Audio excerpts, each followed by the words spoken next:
Hello? Hello? Hello? Can you hear me? Yeah. Yep. Okay, cool. Right. You'll have to bear with me because I'm extremely nervous about this. Don't do speaking in front of large crowds of people.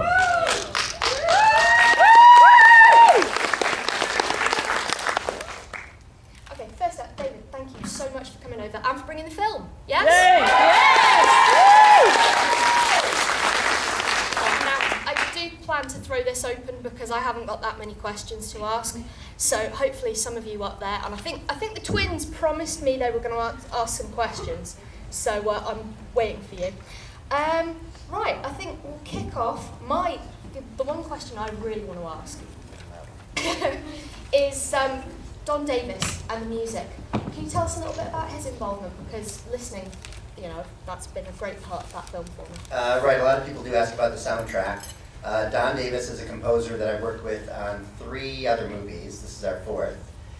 He was a composer of all the Matrix movies. He's done, I think he did Jurassic Park 3, Behind Enemy Lines. He's a triple A-list composer. And I met him about 10 years ago on a little movie called The Lesser Evil. And I liked his work that he did on another movie called Bound with Gina Gershon. I don't know if you remember that movie. The Lesser Evil was a little tiny suspense drama, and I just liked his sensibility. And we worked on that movie together, and that kind of spawned this relationship over 10 years and several movies, this being the most recent.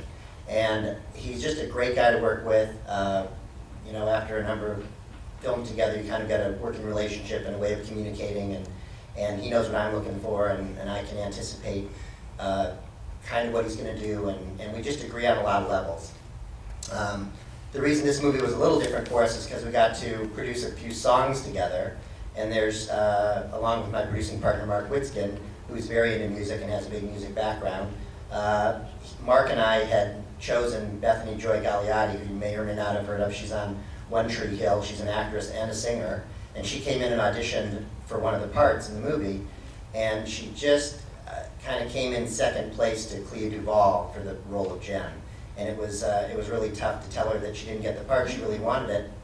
And she actually came in again and auditioned for Piper, and boy, it was just such a grueling pick, and just in the course of having other people from One Tree Hill, she kind of got edged out, and it was a really hard thing to do for me not to cast her in the movie because we loved her performance and everything about it, but it was just a juggling act with matching up 3 girls, and the way that lined up didn't fall her way. But she had said at one point in an audition that she was a singer, and she'd done an album, I think, for Elektra.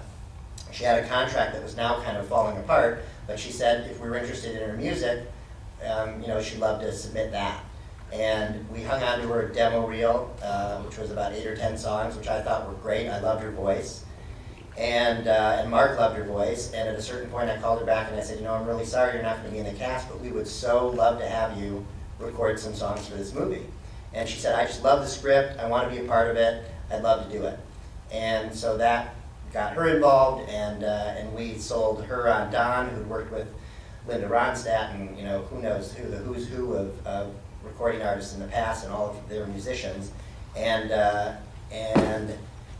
we just got together, and through a lot of emailing back and forth, MP3 files, she would do some scratch tracks, and Don would record some music, just some roughs, and she'd write some lyrics, and I'd read them and tweak them, and Mark would get involved with some of the instrumentation, and we came up with a few songs that are, one that's in the end crawl, that's called Get Up, is the name that we gave it, and the other 2 that are in the film during the montage. On the way down to Morro Bay, there's a song called The Long Way, and then on the way home there's that little couple-minute piece called Something Familiar, and those are things that she wrote and Don scored, and it was part of our whole recording session.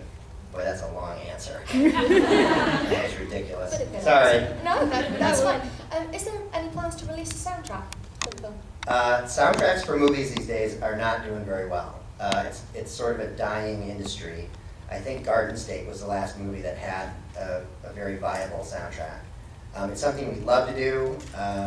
We're proud of the music. Sometimes that happens, but it's probably unlikely. Okay.